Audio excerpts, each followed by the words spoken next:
Ever get that feeling like there's this whole other conversation happening, like just beneath the surface? How come some people can just like get others to go along with stuff? Hmm. Yeah. So today, that's what we're diving into, language patterns. We're going deep with this book, Mind Control Language Patterns by Dantalion Jones. Oh, interesting. And look, before anyone starts thinking we're handing out like supervillain starter kits or something, Right. this is more about, self-defense, like becoming aware of how language, it can be this sneaky thing. It can nudge you, persuade you, or even as Jones claims, it can straight up control minds. Yeah, and what we found so interesting is this isn't like your stereotypical hypnosis thing, with the whole swinging pocket watch. Right. These patterns that Jones lays out, they kind of operate under the radar. Mm. They sort of bypass your conscious defenses, and then, boom, they're influencing your thoughts and your emotions without you even realizing it. So it's like linguistic ninja moves or something? Exactly. Linguistic ninja moves. I like that. And where did these patterns even come from? Well, Jones traces them back to, Yeah. wait for it, the pickup artist community. No way. Seriously. Oh, yeah. So we're talking about the masters of seduction using like Jedi mind tricks on people.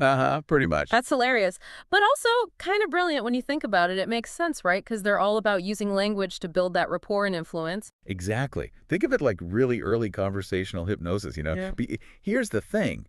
These techniques, they didn't just stay on the single scene. They've spread everywhere. We're talking advertising, politics, Oh, wow. even your everyday conversations. It's kind of scary. Okay, so this is way bigger than just cheesy pickup lines. We're talking like these patterns are everywhere. Everywhere. Jones, he calls them a form of covert hypnotic suggestion. Like they're working beneath your awareness to guide you down a particular path without you ever realizing you've been led. Okay, I'm with you, but let's break this down a bit, yeah. Can you give me an example? Like, what does one of these covert patterns actually look like in the wild? All right, so let's take presuppositions. Think of it this way. You're embedding an assumption inside a normal statement, making it seem totally unquestionable. So instead of asking, do you want to learn more? You'd say, as you continue to learn, Yeah. see, boom. Yeah. You've already planted the idea that they are learning, whether they plan to or not. That is so sneaky and kind of genius. Right. It's subtle but powerful. And then there's another one, shifting verb tenses. Have you noticed how if you talk about a problem in the past tense, suddenly it doesn't seem so bad? Oh, wow. Yeah, like I was stressed about that presentation versus I am stressed.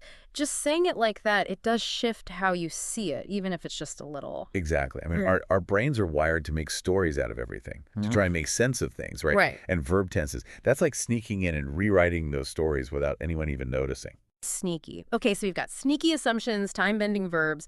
What other kind of linguistic tools are we talking about here? What's in this covert arsenal? Let's talk embedded commands, Yeah. okay? Oh, yeah. So imagine I'm trying to get you to relax. Instead of saying relax, all direct and bossy, I might say, just think about how relaxed you're feeling right now. And I'd put a little emphasis on the word relaxed. Oh, wow. It's like you're whispering right to my subconscious or something. It's really wild how our brains just pick up on these little cues, Yeah. And it's not just about single words either. Jones talks about this one pattern, and it's almost laughable how simple it is. It just uses the word because, but you would not believe how effective it can be. Okay, now you have to tell me, because how can a word as simple as because be a mind control tool? Well, it all comes down to our need to feel like things make sense, we want justification, even if it's the flimsiest reason ever. Okay. Just tacking on a because can seriously increase your chances of getting someone to do what you ask. It's crazy. So instead of just being like, can you hand me that report? I'd say. Can you hand me that report because I need to look at it? I know. It seems obvious when you say it like that. But honestly, adding that little because changes the whole game. Wild. We humans are so easily swayed. It's true. We want things to be orderly, to have reasons, even if those reasons are totally on the surface. And Jones, he argues that these patterns, they tap right into that. Oh, and here's another one that messes with me. The X means Y pattern. This is where you just decide that some action or event means something, even if there's zero actual connection. Okay, now I am officially creeped out. What's a real world example of that? All right, picture this. You're talking to a salesperson, and they say, the fact that you're still asking questions means you're really serious about finding the right solution. Okay. See what they did there? They just connected asking questions to being serious, even though those two things, they don't have to go together at all. But it's so sneaky. It's like they're just casually dropping an idea into your head without you even realizing it. Exactly. And once you start seeing these patterns, you realize, like, whoa, they are everywhere. So this isn't about us becoming master manipulators, right? This is about knowing when these tactics are being used on us. Exactly. Knowledge is power. Yeah. Jones's whole thing is that once you understand how persuasion works, it's way harder to be, like, tricked by it. Yeah. You become a more conscious communicator overall, more careful about what influences you let into your life. Okay, I'm definitely seeing the value in this linguistic self-defense idea. But Jones doesn't stop at these individual techniques, does he? He goes even deeper into like the big picture of linguistic influence, right? You're right, he does. He talks about this really intriguing concept called parts. And it's this idea that we all have different parts inside us, and each part has its own, like, job or purpose. Okay. But here's where it gets really interesting. He gives examples of how you can actually use language to talk to these different parts in someone's mind. Wait, hold on. Are you saying you can like have a conversation with the different sides of someone's personality? How does that even work? Okay, so picture this. Imagine someone struggling with procrastination, right? Relatable. Right. So a skilled communicator might say something like, there's a part of you that knows how important this task is, a part that's ready to take action and get it done. Ah, I see. You're like appealing to that motivated, get stuff done part of the person. Precisely. And what's fascinating is that Jones argues that you can even use this parts language to talk about, like, tougher emotions, things like guilt or insecurity. Wow. He gives all these examples of how this kind of language can either, like, help someone process those feelings or, in the wrong hands, be used to manipulate them. Okay, that is both super cool and kind of scary at the same time. It's like Yeah. we've all got these internal levers, and if you know the right words to say, you can just control people. It's the double-edged sword of language. Right. It's powerful stuff. The more we understand these patterns, the better equipped we are to, like, navigate this linguistic landscape. It's a jungle out there. So we're talking about being more discerning listeners, right? Like recognizing when someone might be trying to appeal to these different parts of us. Exactly. What other advanced techniques does Jones get into? So he introduces this whole concept of presuppositions of permanence. Presuppositions of permanence. It's a mouthful, I know. Yeah. It's basically using language to make it seem like something is, going to last, like it's enduring. Okay, break that down for me. How does that play out in a real conversation? All right, let's say you're a company. Yeah. And you're trying to build customer loyalty, right? You might say something like, our commitment to customer service is unwavering. Okay. You see how that kind of plants this seed that their satisfaction is a long-term guarantee, not just a one-time thing. Ah, I get it. It's subtly shifting their whole perception of the entire customer experience. That's clever. Right. And it works on that emotional level too. Someone might say, the joy you're feeling right now will stay with you long after you finish this podcast. Again, that subtle suggestion that the feeling is going to stick around, it can really influence how people experience things. Okay, I'm starting to think about all the times I've been like subtly manipulated by this kind of language without even realizing it. Oh, it happens to all of us. And Jones would say, becoming aware of it. That's the first step to, like, taking back control. So it's not about becoming immune to influence, but understanding what those influences are. Exactly. We're all susceptible to these patterns. The goal is to be more conscious of how they work, how they change our perceptions, so we can make informed choices about how we respond. So we've talked about sneaky presuppositions, hidden commands, and now this parts thing and permanence techniques. Does Jones offer any way to organize all of this information, some kind of framework? He does. He goes deep into something called meta programs. Meta programs, okay. Basically, he says these are like deep-seated patterns of thinking and behavior that we're usually totally unaware of. They're running in the background, shaping how we see and interact with the whole world. So it's like everyone's walking around with their own unique operating system. Exactly. And these meta programs, they can get complex.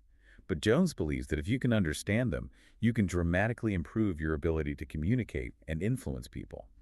Okay, you've definitely got my attention. What kind of meta programs are we talking about here? Give me some examples. So one example is the Towards Away From meta program. This one basically describes whether someone is driven more by seeking pleasure or avoiding pain. Ah, so some people are motivated by carrots and others are more motivated by, like, the fear of the stick. Exactly.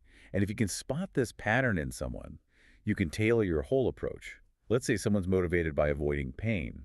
You'd emphasize the negative consequences of not doing something. Makes sense. What other meta programs are out there? Another one is the internal-external meta program. This one's all about how people look for validation. Okay. Some people totally rely on their own judgment, their gut feeling, but others, they need that constant reassurance from the outside world. So someone with an internal meta program would be like self-assured, trusting their own instincts, and someone with an external meta program would be more worried about what everyone else thinks. Exactly. And Jones would say that this is key to really connecting with people and influencing them. Imagine you're trying to persuade someone with a strong external meta program. You wouldn't just hit them with facts and logic. Right. You'd back it up with testimonials, social proof, stuff like that. It's like you're speaking their language. You're tapping into their internal wiring. Exactly. And Jones, he goes through a whole bunch of these meta programs, and each one gives you these crazy insights into how people think and make decisions. Okay, my mind is officially blown. This is like, I don't know, having a cheat sheet for human behavior or something. It kind of is. That's the power of these language patterns. Yeah. They give you this glimpse behind the curtain. You get to see the subconscious machinery driving everything. Right. And the more we understand these patterns, the more effectively we can communicate, influence, connect with people. Pretty incredible when you think about it. So what's next? Where do we go from here? Well, the cool thing about Jones is he doesn't just leave you with all this theory. Okay. He gives you practical techniques. You can actually use this stuff to become a more persuasive, more influential communicator. All right, let's talk strategy. What kind of techniques are we talking about? How do we use these patterns in our own lives? So he starts with some foundational patterns that you can use in a lot of different situations. One technique he calls the IU shift. It's a subtle way to get someone to actually feel what you're describing. Okay, I like where this is going. How does the IU shift work? Basically, you start by talking about your own experience using I statements, right? And then you seamlessly transition to you as if the other person is already feeling the same thing. Ooh, sneaky. So instead of just saying, learning about these patterns is fascinating, I'd say. Exactly. You'd say something like, I remember being so fascinated when I first learned about these patterns, and you can feel that same sense of curiosity building within you right now. Wow, you're not just stating a fact, you're drawing them into your world. Precisely. And if you deliver it with the right tone and body language, it can be incredibly persuasive.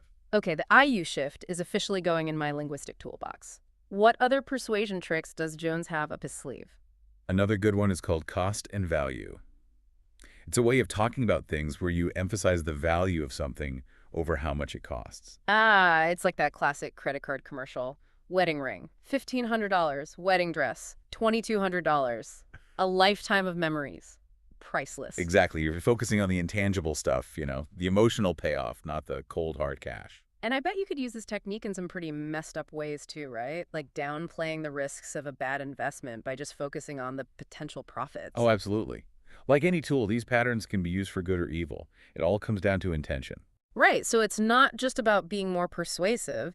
It's about recognizing when someone might be using these techniques on us. Exactly. It's about understanding the game, and Yep. then deciding how you want to play. This is amazing. It's like having a secret weapon for dealing with like difficult conversations and stuff. It really is. It's all about understanding the psychology behind persuasion.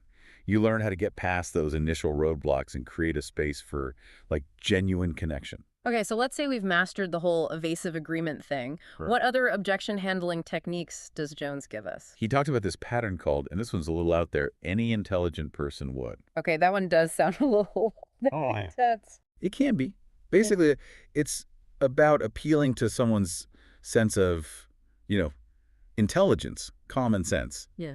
You're implying that if they disagree with you, they must be lacking in those areas. Oh, wow. So it's like you're saying any intelligent person would totally agree with me without actually saying those words out loud. Exactly. It can Yeah. be really effective, especially if you're subtle about it. But yeah, it can definitely be used in some manipulative ways, Yeah, I can see that. which is why Jones keeps coming back to ethics, throughout the whole book. It's something we should all keep in mind. So we're learning how to be more persuasive and how to do it ethically. Exactly. It's about using these patterns responsibly, being aware of how powerful they can be. This is all so fascinating, but I have to be honest, I am feeling a bit overwhelmed. There's a lot to remember. I hear you. It's a lot to process. But Jones, he's really good about giving you a roadmap. He even has techniques for, like, shifting people's deeply held beliefs and influencing behavior using, like, straight-up psychology and hypnosis. Okay, you're going to have to tell me more about that. We'll dive into those advanced techniques right after this quick break. All right, so right before the break, we were getting into some pretty wild territory, like dismantling beliefs and even like influencing behavior. Yeah, it definitely gets intense. Jones, he introduces this system that he calls sleight of mouth. And it's basically a whole bunch of patterns designed to, like, challenge and maybe even change those really deep-seated beliefs that people hold on to. Sleight of mouth. Okay, that sounds like some kind of magician's trick. How does that work in real life? Think of it like verbal reframing, okay? So it's not about attacking someone's beliefs head on, because that usually just makes them, like, double down. Right. Instead, you're kind of subtly shifting their perspective, right? Like guiding them to reevaluate their own assumptions. Okay, now you've got me interested. Give me an example. Okay, let's say someone's really gung-ho about this idea that competition is the key to success. Right. That's their belief. Okay. A sleight-of-mouth pattern might sound something like, so you're saying that cooperation and collaboration, those can never lead to anything good. Oh, I see what you did there. You're pointing out, like, the holes in their belief without directly saying, you're wrong. Exactly. Or you could use a totally different pattern to, like, totally reframe the belief. You could say, what if true success is actually about, like, balancing healthy competition with good collaboration? You know, finding that sweet spot. It's like linguistic gymnastics, right? You're shifting the whole conversation without them even noticing. That's a great way to put it. And get this, Jones lays out, like, 18 different sleight-of-mouth patterns. Each one has its own way of challenging and transforming those deeply held beliefs. It's really cool. Okay, I'm definitely adding this book to my reading list. This is like next level communication stuff. It really is. And believe it or not, he doesn't stop there. Jones, he digs into even more advanced stuff. Things like operant conditioning. Hold on. Operant conditioning, isn't that like how we train animals, reward the good behavior, discourage the bad? Exactly. But Jones's whole point is that those same principles, they totally apply to humans too. Like we're constantly subconsciously shaping each other's behavior just by how we react to things. Okay, that's both fascinating and a little creepy, if I'm being honest. So you're saying we're all just being, like, subconsciously trained by the people around us all the time? It's more common than you think. And it's not always a bad thing either. Think about it. We naturally reinforce certain behaviors in our relationships all the time without even thinking about it. That's true. Like, when my husband makes me laugh, I definitely want to hang out with him more. Exactly. And when you really understand how operant conditioning works, you can start being more aware of how you're shaping other people's behavior and how they're shaping yours too. It's pretty eye-opening. Okay, my mind is officially blown. So we've got belief-busting sleight-of-mouth patterns, behavior-bending operant conditioning. What else does Jones have in store for us? So he talks about this other technique called distracted sentences. And it's about using these, like, totally random phrases that don't seem related at all to, like, throw the listener off their game. Wait, seriously, so I would just throw in these random things like, man, I wonder what the weather's like in Atlantis right now. Yeah, it sounds strange, but it can really work. These distracted sentences, they're meant to create, like, this little blip in the listener's attention. It's like this tiny window where you can slip something past their conscious mind and right into their subconscious. So while they're still trying to figure out if Atlantis even has weather, I swoop in with my suggestion or command. Precisely. It's a way to sneak past those defenses and, like, plant those ideas right where they'll grow. This is getting seriously next level. It is. And if that wasn't wild enough, Jones has a whole chapter dedicated to what he calls military mind control language patterns. Okay, now you're messing with me, right? Military mind control. This isn't like a spy movie. I know, it sounds crazy, but Jones is convinced that these techniques are the real deal. Like, they're straight out of military interrogation and psychological warfare tactics. Okay, I'm kind of scared, but also totally intrigued. What does one of these military mind control patterns sound like? So one example he calls the hospital pattern, and it's designed to tap into someone's fear of loss. Okay? You subtly remind them of a time when they lost someone close to them. It's a dark technique, not gonna lie, but Jones says it can be scary effective at, like, breaking down resistance and getting people to comply. Whoa. I can definitely see how that would be like a high stakes kind of thing. Not exactly appropriate for casual conversation. Exactly. Hmm. It's so important to remember that language. It's powerful. Jones really stresses the ethical side of all this throughout the book. Like, we have to use these patterns responsibly. So it's not just about being a more effective communicator, it's about being a more ethical one, too. Exactly. Using these patterns thoughtfully and being aware of how they can be used, for good or for bad. Well, this entire deep dive has been quite a journey. We've gone from sneaky presuppositions to like straight up military mind control. It's been wild. And honestly, I'm leaving with a mix of I can't believe how powerful language is, and I kind of want to go practice all of this right now.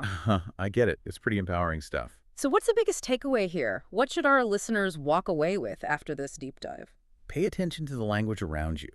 Become aware of those patterns.